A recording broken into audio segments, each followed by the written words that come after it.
SHALOM, Kristo Yezu akuzwe. Turi ku cyumweru ku itariki ya 8 ukwezi kwa 8 2021.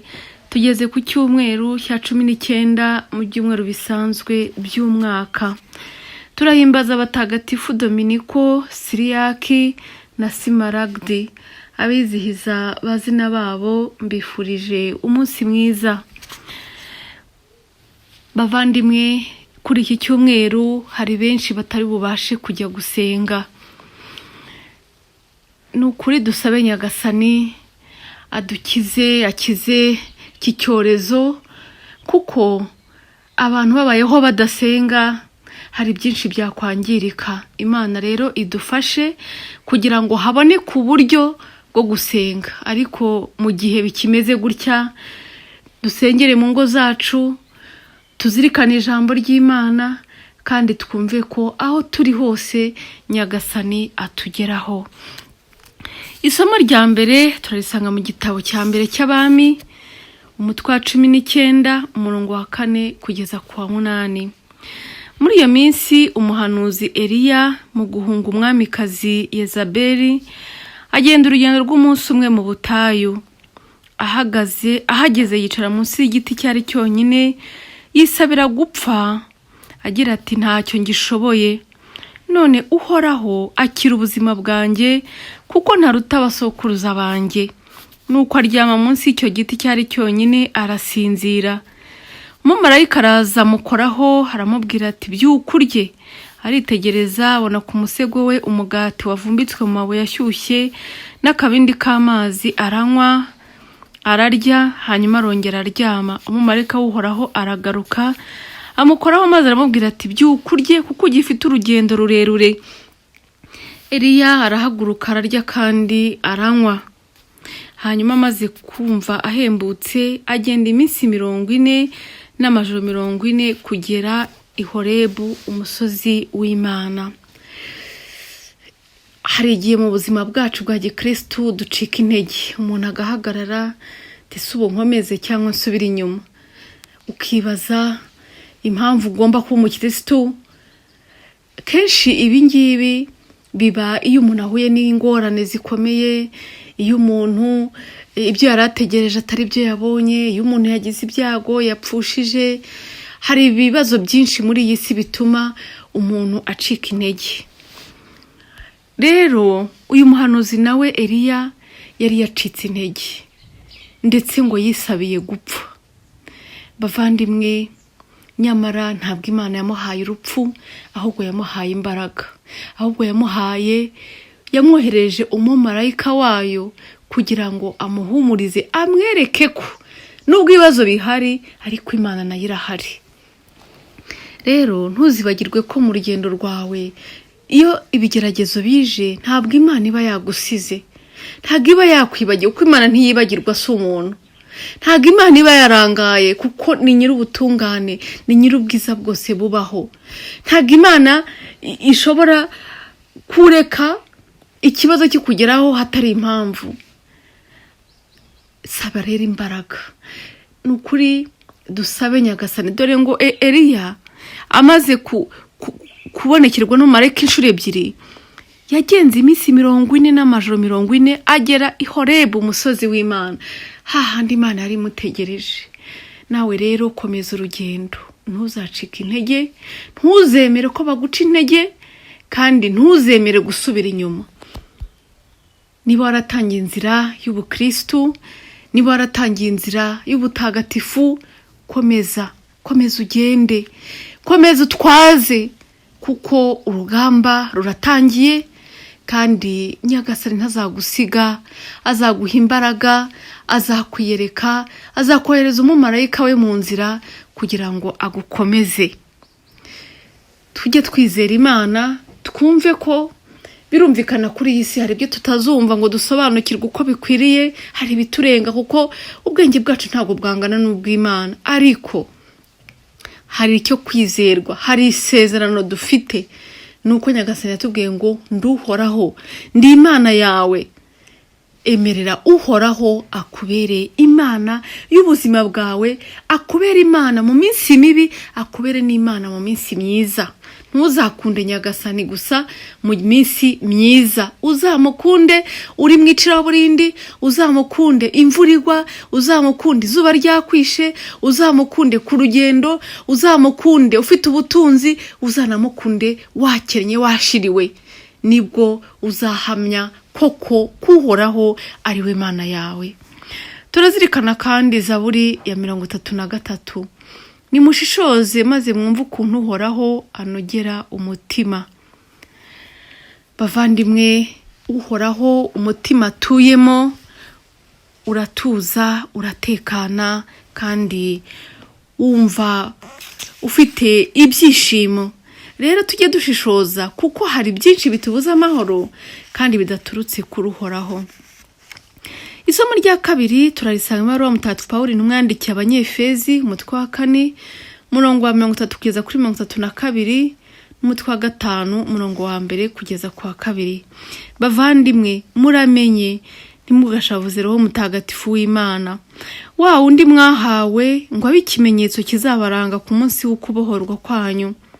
Icyitwa ubwisharirize cyose n'umwaga n'uburakari n'intonganya no gutukana, kimwe n'icyitwa ububisha cyose, bicibwe muri mwe. Buri wese rero yisuzume. Icyitwa ubwisharirize cyose, hari abantu bakeka ko kugira ngo abandi babubahe bagomba kwigira abantu bafite umunya, bafite umushiha, mbese abantu bakakubaha mu by'ukuri atari uko bagukunze, ariko bakakubaha kubera kugutinya. Wagira igihe bati turagukize. Umwaga, hari abana tujya duhura akavuga ati ngewe sinzi umubyeyi wanjye aseka, sinzi ambwira neza, iteka ahora ambwira n'abana anshagagura. Hari ababyeyi bacagagura abana babo, hari ababyeyi bavuga nabi, hari abantu badashobora gutunga abakozi mu rugo kubera ko bahora bababwira nabi, kandi ntibazi ko ibyo bisenya abana, ibyo bituma mu rugo hataba umutekano. Iteka ugahora ubona umukozi ukamutuka, ukamusuzugura, ukamushyira munsi y'ibirenge byawe, kandi warangiza ukamusigira abana bawe, ukamusigira urugo rwawe. Uburakari ni ikintu kitwangiza. Iyo umuntu arakaye mu by'ukuri akora ibitagenzurwa n'ubwenge bwe. Rero twirinde gukoreshwa n'amarangamutima ashaka kuducumuza, twirinde intonganya, twirinde gutukana. Hari igihe uganira n'umuntu cyangwa se ukumva ibye, ukabona umuntu wari uzi ko yiyubashye, umuntu ukumva aratuka undi, aratuka umuntu bashakanye imbere y'abakozi. Bavandimwe, rwose ibintu byo gutukana bigaragaza ko ufite ikibazo ari wowe, kuko ntabwo ibitutsi bishobora gukemura ikibazo ufite. Ntago kurwana, ntago intonganya bishobora gukemura ikibazo ufite. Dusabe nyagasani rero aduhe kugenga imbamutima zacu, tugenge ibyo byose bye gusumba ubwenge bwacu. Roho Mutagatifu atumurikire, nk'uko tubwiye ngo ntitumushavuze, tujye duhora tumuhamagara kugira ngo we wenyine atubere imbaraga, kuko tutari kumwe ntacyo twakwimarira. Ahubwo nimugirirane neza n'impuhwe, mubabarirane ibyaha nk'uko Imana yababariye muri Kristo. Nimwigane rero Imana, muri abana bayo ikunda, mujye mukundana nk'uko Kristo yadukunze, maze ubwe akatwitangira, abe igitambo n'ituro bimeze nk'umubavu uhumura neza, bigashimisha Imana. Nyagasani atwambike ubwiza bwe, turangwe n'imbabazi. Ahari igicumuro tuhashyire imbabazi, hari umujinya tuhashyire amahoro. Kandi bavandimwe, iyo Imana idusabye ibintu nk'ibi ngibi bikomeye, iba iri na hafi yacu kugira ngo ibidushoboze. Kristo yaradukunze, ntajya ducira urubanza na rimwe, ariko yifuza ko duhinduka kugira ngo ubuzima bwacu bugaragaze kuko twahuye nawe. natwe ubuzima bwacu buhinduke ituro rinogeye Imana. Ivanjiri ntagatifu turayisanga kwa Yohani umutwe wa 6 umurongo wa 41 kugeza kuri 51. Muri icyo gihe abayahudi barijujuta bitewe nuko Yezu yari yavuze ati ndi umugati wamanutse mu ijuru. Maze baravuga bati uriya si Yezu mwene Yosefu? Se na nyina ntitubazi? Ubashobora te kuvuga ati namanutse mu ijuru? Yezu arabasubiza ati nimureke kuvugana mwijujuta. Ntawe ushobora kungeraho atabihawe na Data wanyohereje, nanjye nkazamuzura ku munsi w'imperuka. Abantu bakunda kwijujuta. Uzasanga abantu bari mu nama, aho kugaragaza ibitekerezo basohoke bijujuta kandi nta gitekerezo batanze. Uzasanga abantu bavugira mu gikari, ibintu byose babishyiraho comments. Bavandimwe, buriya iyo ufite ikintu kitagenda neza, ibyiza kivuge kandi ukivugire aho kigomba kuvugirwa. Kandi unarebe n'impamvu wijujuta, kuko hari abantu bijujuta mu gihe n'imburagihe byabaye ibiryo bibatunga.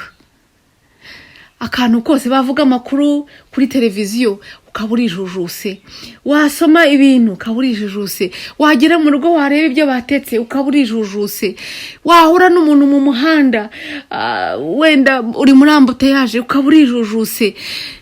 Mbese buri gihe ugahora ufite ikintu kitagenda kikubangamiye, kandi wowe ntunirebe ngo urebe bitagenda kuri wowe. Kwijujuta rero ni umwitozo wa sekibi. Kwijujuta navuga ngo bitubuza Imana, bidutandukanya n'Imana, kandi bikatubuza no kureba inenge zacu, kuko tureba iz'abandi gusa. Yezu rero bene wabo baramwijujutiraga, ntibigeze bumva amagambo ye, kuko Yezu avuga amagambo akomeye asaba ukwemera no kwicisha bugufi. Abatayumva aho gusaba Imana ubwenge, ahubwo barijujuta.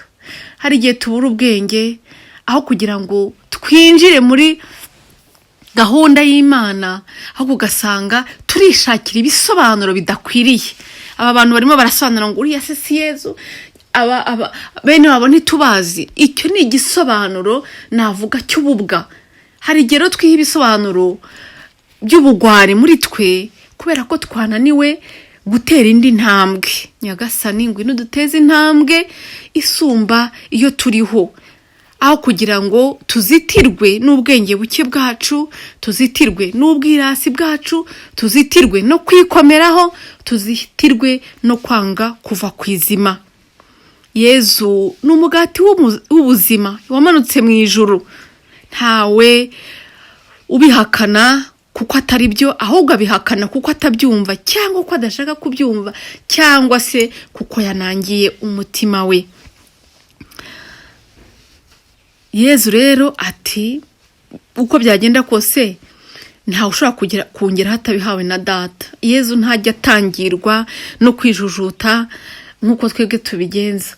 Twebwe iyo umuntu atwijujuseho cyangwa uzi ko akurwanya, ukora uko ushoboye ukamuhunga. Ariko Yezu we oya, ahubwo ahangara babimubwira, akabwira ati reka da, ahubwo se mwari mubizi, ahubwo nta n'uwagera kuri Data atabihawe, nta n'uwangeraho atabihawe na Data wanyohereje, kandi uwo ngo nzamuzura ku munsi w'imperuka.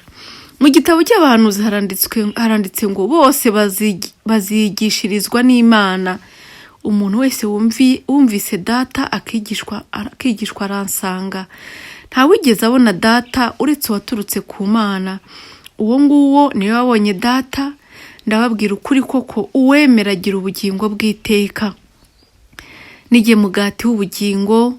Basogokuruza banyu baririye mu mano mu butayu, maze bararenga barapfa. Nguyu mugati wamanutse mu ijuru kugira ngo uriye wese ye kuzapfa. Nige mugati muzima wamanutse mu ijuru, urya uwo mugati azabaho iteka, kandi umugati nzatanga n'umubiri wanjye kugira ngo isi igire ubugingo. Bavandimwe, ibyo Yezu avuga arabikora. Yezu yaritanze tubaho, atwiha wese. nta umwemera rero uzaheranwa n'urupfu. Niwe mugati uhoraho w'Imana nzima. Aho turi hose n'igihe tudashoboye kugera mu nzu y'Imana, tuzirikane ko Yezu ari muri twe, Yezu adutunga, Yezu atwiha, Yezu ari umugati utubeshejeho, kandi tumwemere kuko ikidukiza ni ukwemera mbere na mbere. Nkwifurije rero icyumweru cyiza, ugire umugisha w'Imana. Urakabaho. Ari wowe mushumba mwiza unagira mu rwuri rutoshye dawe sukuru mutima wanjye washegeshwe no guhangayika, washegeshwe n'amaganya, washegeshwe no kurengera iby'isi, maze nibageza ko ari wowe utanga amahoro yayo. Ngwino, ngwino, ngwino, ngwino, ngwino usukure umutima wanjye dawe. Ngwino, ngwino, umutima wanjye dawe ugutuye. Ngwino usenye utununga tuwubatsemo. Ngwino ubwubake icumbi maze nzibanire nawe ubuziraherezo.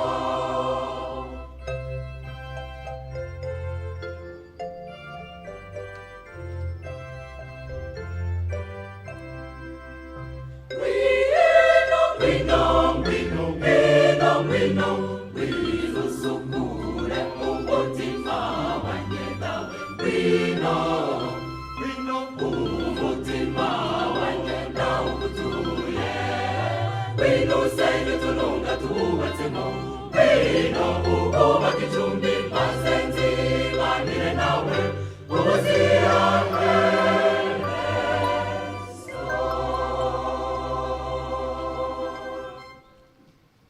Mana yanjye, Mana yanjye, Mana yanjye, ndagusabye, ndagusabye, ndagusabye maze twibanire ubuzima bwanjye bwose.